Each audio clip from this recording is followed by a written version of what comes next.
Hi, my name is Ethan, and this is the June update video, and a special on Awoken.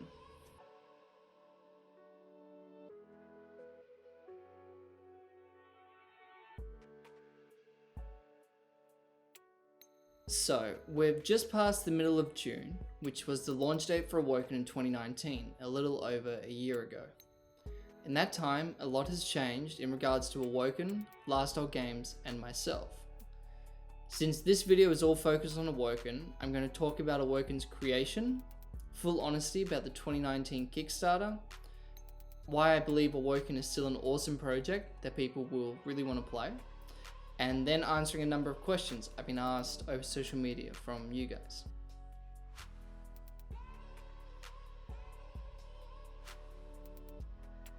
Awoken is a project I've been passionately working on for roughly 4 years now. It started as a homebrew D&D 5th edition campaign that snowballed into something new. While the core mechanics remain the same, like rolling dice, adding modifiers, I wanted to bring something new and refreshing to my gaming table. After a year or so of playtesting, I realized this was something I believed a lot more people would like to play, and I was right. We started doing playtesting outside of my gaming group with veteran RPGers and people that had never played anything like it before. The game grew a lot during those first few months, and we found and fixed issues and exploits, and a fair number of them. Towards the end of 2018, I got to meet a lot of Australian board game designers and talk about every aspect of the industry from design to manufacturing. It was pretty astounding to see the talent present just within Australia. That experience also gave me a lot of hope for Awoken and where it was at. By this time, I had already commissioned the first main artist for Awoken, Iman. He had been creating some awesome character art that was shaping Awoken into something more than just pen and paper. It was now like a real world, definitely in my mind. A few weeks passed before I found another artist whose style I knew would fit perfectly with the game.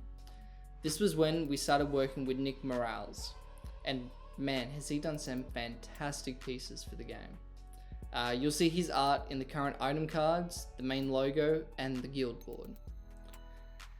As Nick was working on item art, we were working up to Brisbane Supernova at the end of 2018. This was going to be the first big public reveal and playtesting of the game, and it went really well. We had a ton of interest in the game, and everyone that got to playtest it really enjoyed it. Admittedly, it was still a polished prototype version, so people didn't get to see a lot of the art, but we got it out there and the public liked it, which was what mattered. After Supernova, it sort of turned into a balancing act of working to pay for art commissions, working on Awoken itself, and other real life commitments, like my girlfriend, who has been the most supportive partner I could ever ask for and has helped me through all of this. So thanks. At the beginning of 2019, we were able to launch an open beta version of Awoken that was playtested by a number of groups around the world. It was really great to get feedback from all these different groups that were attracted to different parts of the game. That allowed us to fix some minor bugs and balancing problems before the Kickstarter launch in June. So that's sort of a rundown on the history of Awoken, from concept to Kickstarter.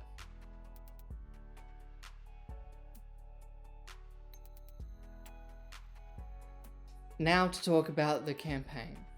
Before I talk about reasons why the campaign didn't succeed, let me preface it with the fact that I learned so much from that experience. Not only about how to run a Kickstarter campaign, but how much needs to go into it beforehand.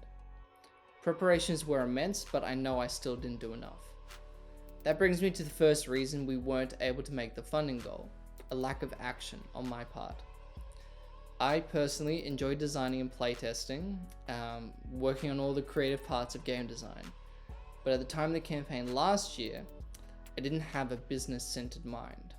I hadn't allowed for enough time for figuring out perfect manufacturing costs, the price of shipping, additional artwork, and all those extra little things that make a campaign possible and successful.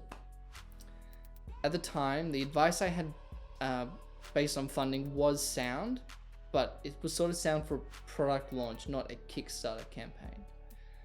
The mindset I had was that we were launching a business for designing and producing board games, and that the game was sort of going to fund itself, and that it would be successful enough to start a profitable little business. Looking back, I sort of see how ludicrous that mindset was. That's why with future Kickstarters, I'll be going into them very differently, with a project I'm passionate about sharing rather than passionate about selling. Another complication with the Kickstarter was that I launched too early. I had pushed myself to deliver and launch on a specific date rather than letting it launch when I was 100% happy with it. Thankfully, I've had a lot of time to work on it since the campaign and still have time before our relaunch at the beginning of 2021.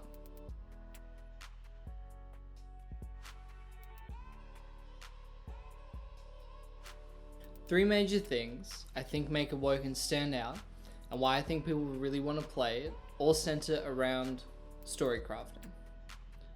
Most times when you sit down to play an RPG, you're looking for an engaging story, something you can sit down with friends and experience together, craft together.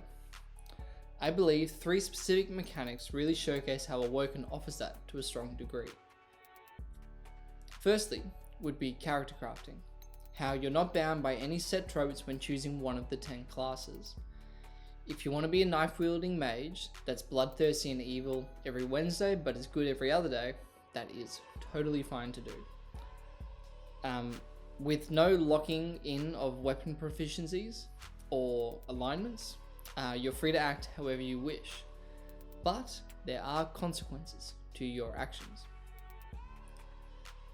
If you've played video games like Dishonored or The Witcher, you'll be familiar with this second mechanic.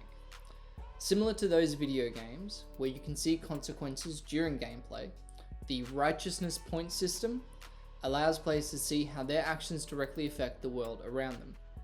This can either come in the form of your game master recalling a past event that will affect your current situation, or in the form of the righteousness decks, a positive and negative stack of cards that contain events, items, quests, and other world-changing events that are drawn depending on which way you sway, to good or evil.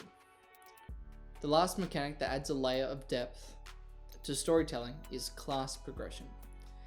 Instead of simply leveling up when you reach a certain amount of XP, each class has a story woven into their progression, along with quests and small story arcs that are class specific. So if the party doesn't have that class in it, they won't ever experience them. Storytelling is something I'm really passionate about and I want to bring to the Awoken player base.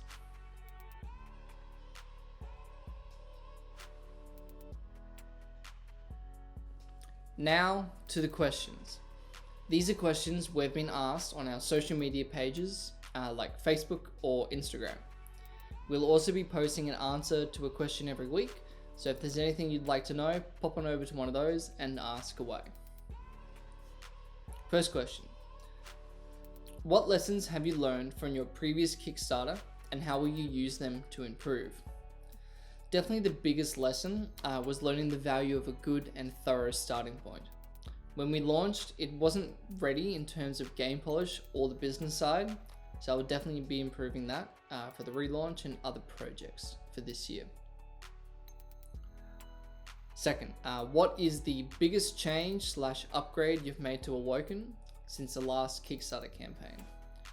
Probably the biggest change is the separation of the guild board from the main game and making it into its own project. I definitely still plan on having it, the guild board, to be part of Awoken, but I want to share it into other game systems first. What are your launch plans / when will it be available? So the planned date for relaunching Awoken will be around April of 2021. This gives us enough time to regain momentum and increase and consolidate our audience. Still unsure on when it will actually be available, but I plan on having the time for from funding to delivery to be within the same year.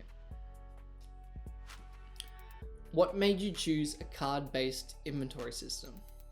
So I love art. That was one of the main drives for using cards.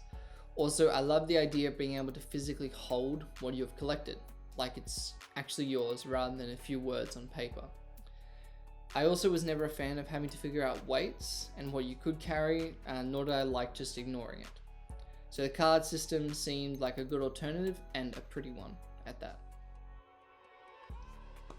From a purely visual point of view, looking at what you showed people up to now, the game looks awfully white, like line art, white maps / tiles, as in not colourful. So probably the main reason for that would be due to funds for art. There was only so much money I was able to spend on the game before I hurriedly rushed to Kickstarter. That's why a number of components were just black and white. Thankfully though, I've been able to work on a number of designs without the massive costs, as I've been upskilling my own digital art skills. I'm currently working on a style that will work well for our maps and story elements through the story arc books. So keep an eye on our social medias for glimpses of those. We were actually asked a number of other questions, but I'm going to save them for other content videos that will be up regularly on Facebook and Instagram. So be sure to subscribe to those and to keep up to date. 2 other small projects that only email subscribers will be able to have access to are free print and play games that will be available quarterly, and a free mini 3D printable file that will be sent out monthly. So if you don't want to miss out on them, be sure to subscribe to the mailing list. The link is in the description. That's all I've got for this month. So thank you, subscribe, and I will talk to you later.